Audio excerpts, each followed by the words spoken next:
ქართული მართლმადიდებელი ეკლესია 25 მარტს ავტოკეფალიის აღდგენის დღეს აღნიშნავს. აღნიშნულ თარიღთან დაკავშირებით საზეიმო ლიტურგია სიონის საკათედრო ტაძარში სრულიად საქართველოს კათოლიკოს პატრიარქის ილია მეორის მოსაყდრემ მეუფე შიომაღავლინა.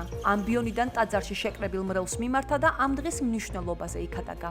ილოცავთ ლევანდელ შესანიშნავ დღესასწაულს საქართველოს ეკლესიის ავტოკეფალიის აღდგენის დღეს.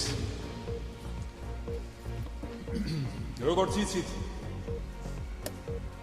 ჩვენმა ეკლესიამ ავტოკეფალია მოიპოვა მე-5 საუკუნეში წმინდა კეთილმსახური მეფის ვახტანგ გორგასლის დიდი ღვაწლით. ეს იყო უმნიშვნელოვანესი მოვლენა, რამაც განაპირობა შემდგომ მთელი ჩვენი სულიერი ცხოვრების და კულტურის განვითარება. როგორც ამბობს სრულიად საქართველოს კათოლიკოს პატრიარქი ილია მეორე, ტაძრები, რომელიც აშენდა საქართველოში, წიგნები, რომელიც დაიწერა მას შემდეგ, მთელი ეროვნული კულტურა, რომელიც ეფუძნება ქრისტიანობას, არის შედეგი ავტოკეფალიის.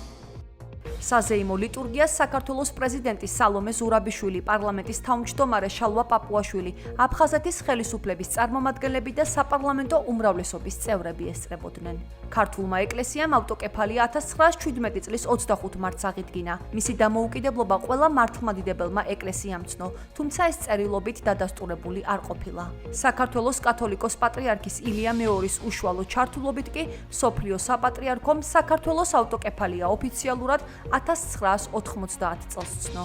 მინდა განსაკუთრებულად მიულოცო ოკუპირებულ ტერიტორიებზე მცხოვრები ჩვენი საზოგადოების დიდ ნაწილს, რამე თუ ეკლესია აქვს ძალიან დიდი მნიშვნელობა ჩვენი საზოგადოებისთვის.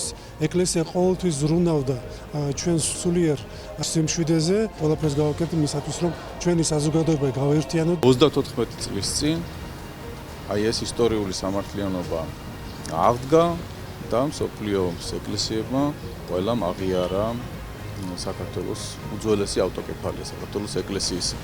ეს არის ჩვენთვის ძალიან დიდი პასუხისმგებლობა, ძალიან დიდი საჩუქარი ღვთისა და აი ეს არის ყველასთვის ყურადსაღები, რომ ამას უნდა მოუფრთხილდეთ, ამით უნდა ვიამაყოთ და უნდა ვემსახუროთ აი ამ ძალიან მნიშვნელოვან საღვთო საჩუქარს დიდი რუდუნებით და დიდი პატივისცემით და ერთადერთი რაც ძალას აძლევს ჩვენ ქვეყანას, ჩვენს არსებობას, ჩვენს ეროვნულობას, არის ეს სულიერი დიდი დღესასწაული, ძალიან ავტოკეფალიის აღდგენა და მისი რაც შეიძლება სიმყარე ჩვენი ლოცვით და ჩვენი კურთხევით, როგორც შევძლებთ თითოეული ქართველი.